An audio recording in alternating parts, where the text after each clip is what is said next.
દેવભૂમિ દ્વારકા જિલ્લામાં દરિયાઈ સુરક્ષાને વધુ મજબૂત કરવા માટે રાજકોટ રેન્જ આઈજી અશોક કુમાર યાદવે પોલીસના ઉચ્ચ અધિકારીઓ સાથે બેઠક યોજી કાયદો અને વ્યવસ્થાની સાથે દરિયાઈ સુરક્ષાને પ્રથમ પ્રાથમિકતા આપવાની વાત બેઠકમાં કરવામાં આવી।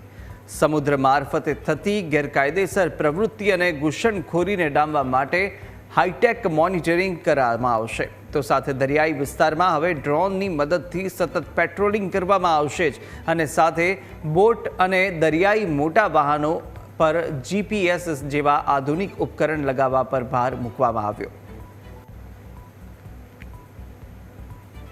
આખા દરિયાઈ વિસ્તારમાં કોસ્ટલ પેટ્રોલિંગ માટે જે બોટો મૂકવામાં આવેલી છે એ અમારી બોટો મારફતે પણ અમે લોકો વિસ્તારમાં માહિતી મેળવી અને તમામ પ્રકારની ગતિવિધિ ઉપર એક ચાંપતી નજર રાખતા હોય છે।